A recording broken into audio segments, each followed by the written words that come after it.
Assalamualaikum warahmatullahi wabarakatuh. Waalaikumsalam warahmatullahi wabarakatuh. Alhamdulillahilladzi kana bi ibadihi khabiran basira. Tabarakalladzi ja'ala fis samaa'i burujan wa ja'ala fiha sirajan wa qamaran munira.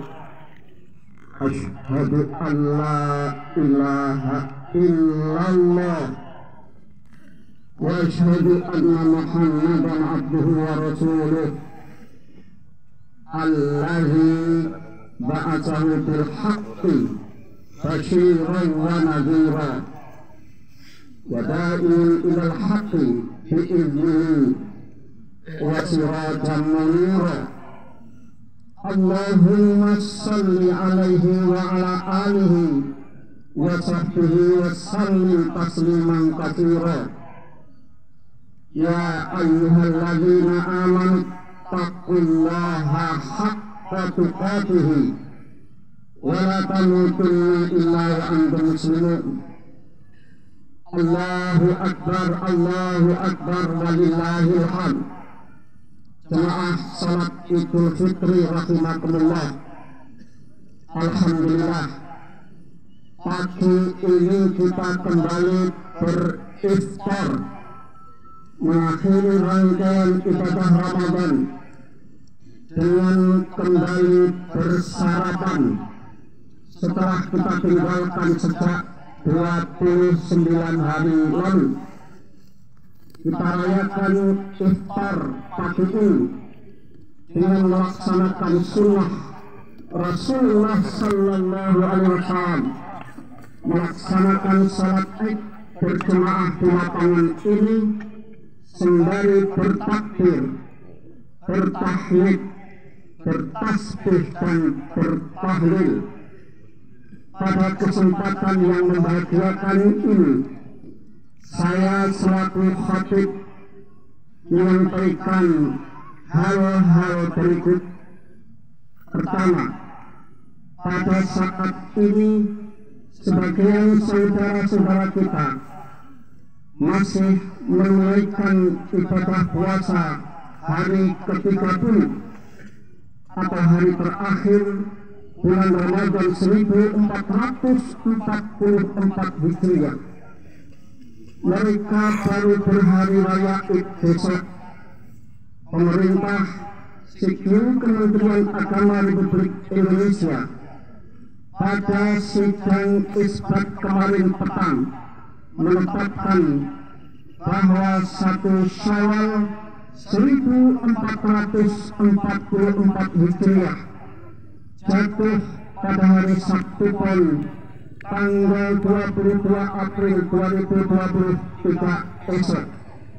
Selaku khatib pagi ini, saya menyeru dan mengajak seluruh jemaah salat Id di lapangan ini untuk senantiasa memelihara toleransi, menunjukkan akhlak terpuji dan konsisten membangun ukhuwah Islamiyah dengan cara membatasi dan menahan diri agar tidak melakukan tindakan atau hal-hal yang dapat mengganggu kekhusyuan saudara-saudara kita yang pada hari ini masih menunaikan ibadah puasa.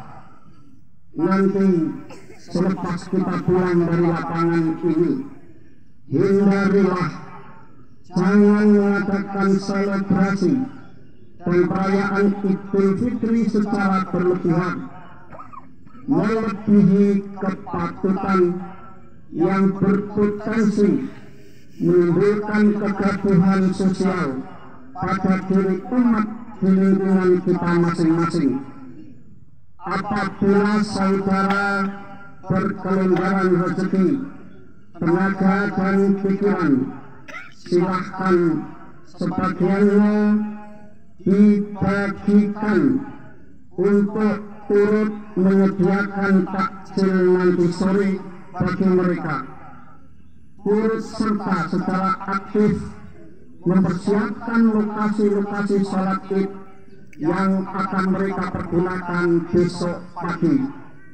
Islam itu indah, dan keindahan Islam ditandai antara lain dengan kerukunan dan keakraban antar umatnya, bertafahum, saling memahami, berta'awun, saling bantu-membantu, dan bertasamuh, saling toleran. Kedua, kepada seluruh pemudik yang kebetulan saat ini hadir di lapangan ini bersama-sama melaksanakan sholat id, saya sampaikan selamat datang, ahlan wa sahlan, selamat menengok-menengok kampung halaman, bertemu kakek nenek, bertemu ayah bunda, saudara sanak kerabat, menjalin silaturahim antar keluarga, berziarah ke makam para sesepuh, memanjatkan doa ampunan dan keselamatan bagi mereka yang telah mendahului sowan keharibaan Allah Subhanahu wa Ta'ala. Selamat berwisata kuliner khas Yogyakarta yang ini, sambil mengunjungi lokasi-lokasi wisata yang eksotis. Tapi satu hal yang tidak boleh diabaikan, betapa petitih dari para tetua dahulu, bahwa di mana bumi dipijak, disitulah langit dijunjung. Di mana saja daerah Bantul atau Yogyakarta ini Anda sambangi, di situ pulalah adat, kebiasaan dan tradisi harus dihormati.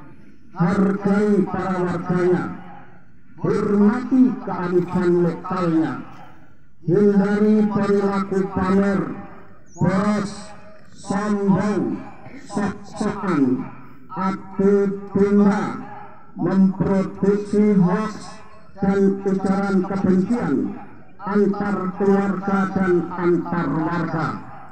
Bila pada waktunya nanti saudara harus kembali ke perantauan, hati-hati di jalan, taati seluruh rambu lalu lintas, segeralah beristirahat apabila capek atau mengantuk.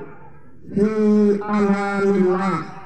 Semoga di sepanjang perjalanan nanti sampai tujuan Anda senantiasa berada pada lindungan keamanan dari Allah Subhanahu wa Ta'ala. Ketiga, kendati pemberlakuan pembatasan kegiatan masyarakat atau PPKM telah dinyatakan resmi dicabut oleh pemerintah pada tanggal 30 Desember 2022 lalu, masyarakat tetap diimbau untuk secara disiplin menerapkan pola kebiasaan hidup yang sehat. Seluruh masyarakat tidak boleh lalai, tetap wajib mendisiplinkan diri, syukur-syukur dengan melaksanakan protokol kesehatan, kapanpun, dimanapun beraktivitas. Kita flashback sebentar. Virus corona telah meninggalkan memori pahit dalam daftar panjang nestapa dan sengsara yang dialami oleh seluruh masyarakat dunia. Dari laporan Johns Hopkins University and Medicine, Baltimore, Maryland, Amerika Serikat, kita memperoleh konfirmasi data bahwa virus corona telah menimbulkan korban 509.574.738 atau setengah miliar lebih jiwa di pelosok dunia. Dari total tersebut terkonfirmasi 6.218.431 orang wassalam alias wafat meninggal dunia. Khusus di Indonesia telah dilaporkan tidak kurang 6.044.467 warga masyarakat terpapar virus mengerikan itu. Tak kurang 115.948 di antara mereka tidak tertolong lagi, harus berpulang ke hadirat Allah Subhanahu wa Ta'ala dan dimakamkan dengan prosedur protokol COVID. Di antara mereka terdapat dokter, perawat, tentara, polisi, guru besar, dosen, para pendidik di sekolah, masyarakat biasa, orang tua, anak-anak, bahkan bayi. Hati kita terasa pilu saat mendengar atau bahkan menyaksikan langsung adanya tenaga medis yang meninggal bersama bayi yang dikandungnya. Seseorang anak balita yang kini harus hidup sendirian karena orang tua dan saudara-saudaranya terpapar dan akhirnya tidak tertolong. Allahu Akbar, Allahu Akbar, walillahil hamd. Jemaah salat Idul Fitri rahimakumullah. Karena pandemi, perekonomian di banyak negara mengalami kebangkrutan. Angka putus kerja dan pengangguran meningkat tajam. Di bidang pendidikan, 1,5 miliar murid di 160 negara di seluruh dunia menjadi korban kebijakan penutupan sekolah. Sebanyak 344 juta murid tidak dapat mengakses pendidikan secara online. Sekretaris Jenderal PBB Antonio Guterres mengatakan, dunia menghadapi bencana generasi. Apa itu bencana generasi? Contohnya di Indonesia sendiri. Sebenarnya di tahun-tahun ini Indonesia, negara yang kita cintai ini, mengalami bonus demografi. Bonus demografi adalah jumlah penduduk usia produktif, yaitu usia 15 sampai dengan 60 tahun, lebih banyak ketimbang penduduk tidak produktif. Saat ini jumlah penduduk Indonesia mencapai sekitar 270 juta jiwa. Dari jumlah itu 70% adalah usia produktif.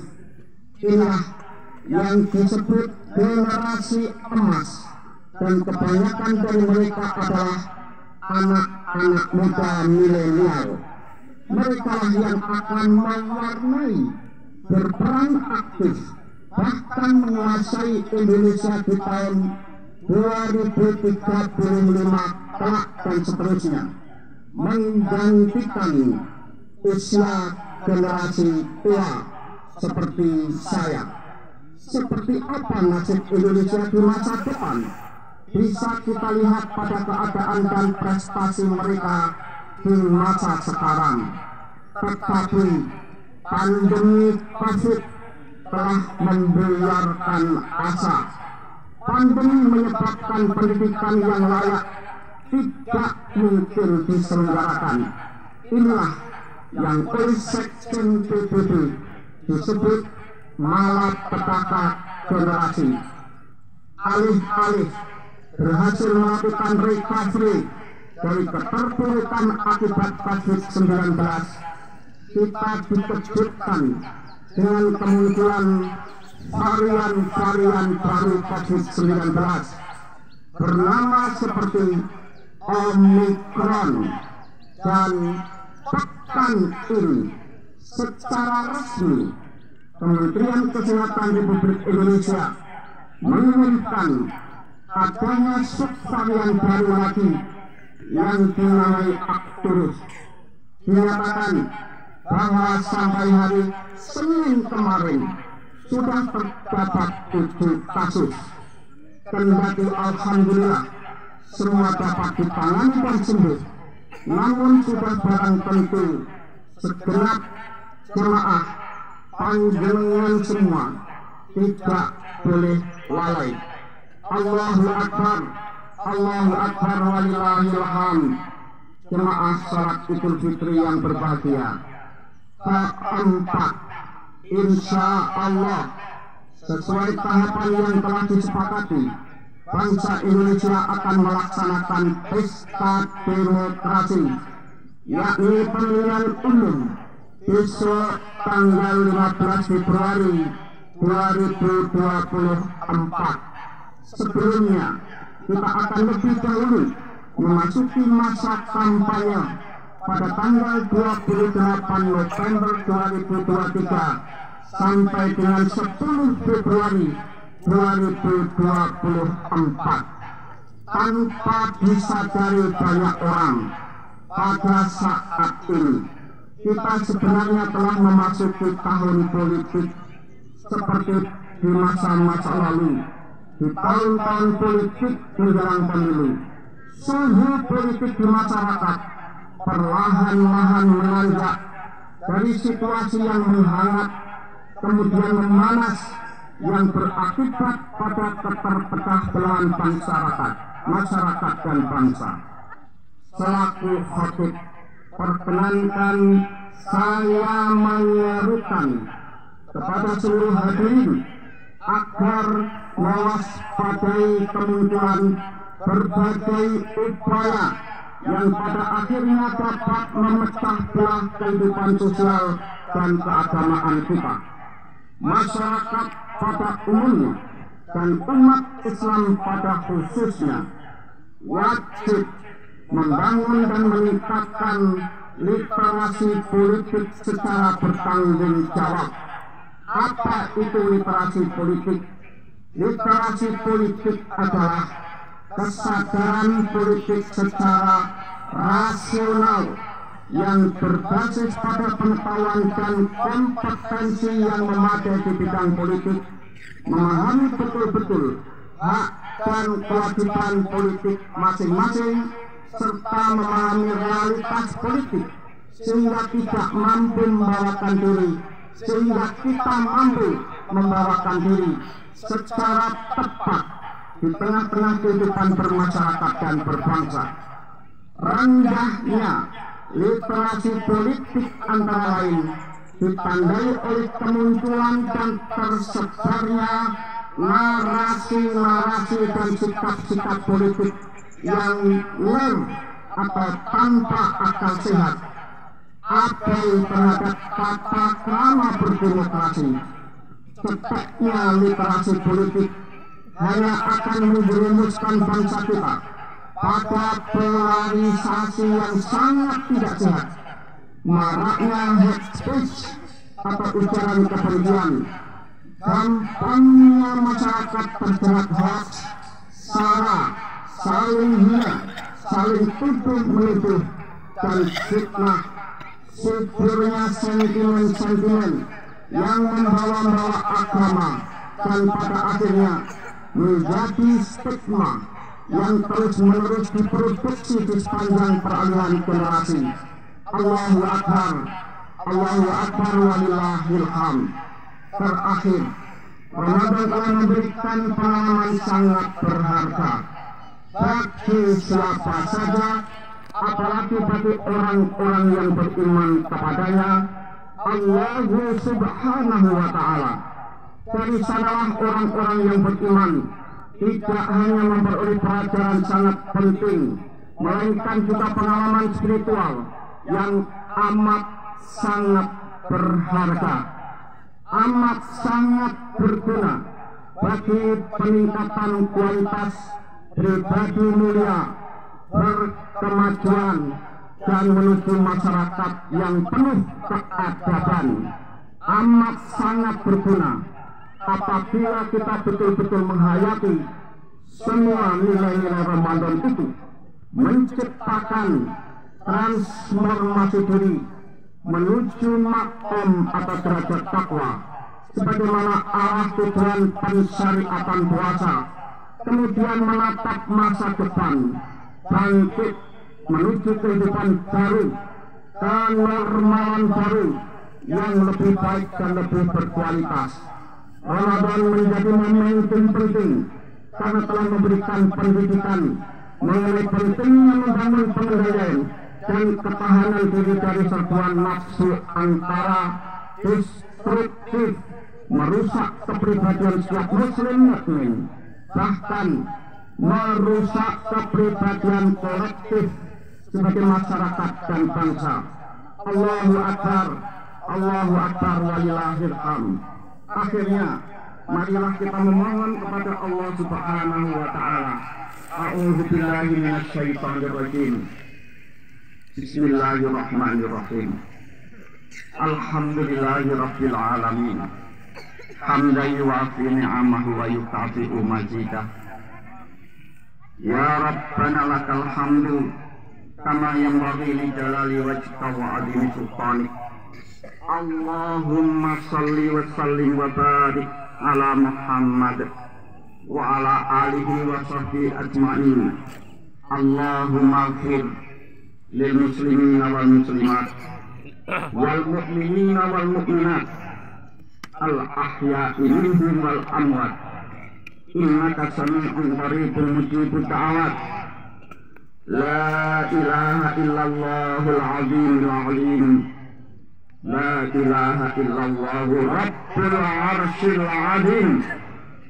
La ilaha illallah Rabbus samawati wa Rabbul ardi wa Rabbul arsyil azim. Allahumma inni as'alukal afwa wal afiyata fid dunya wal akhirah. Allahumma inni as'alukal afwa wal afiyata fi dini wa dunyaya wa ahli wa mali. Allahumma astur awrati wa amin rawati. Allahumma fadni min bayni yadayya wa min khalfi wa an yamin wa an simali wa min fawqi wa a'udzu bi'azamatika an aqtala min tahti. Rabbana atina fid dunya hasanah wa fil akhirati hasanah wa qina adzabannar. Wa sallallahu ala Muhammad wa ala alihi wa sahbihi ajma'in. Subhana rabbika rabbil izzati amma yasifun wa salamun alal mursalin walhamdulillahi rabbil alamin. Wassalamualaikum warahmatullahi wabarakatuh. Waalaikumsalam warahmatullahi wabarakatuh. Merdeka. Beribu-ribu terima kasih kami aturkan kepada beliau Bapak Haji Jafar Hasan. Pengumuman pada pagi hari ini infak terkumpul 17.066.000.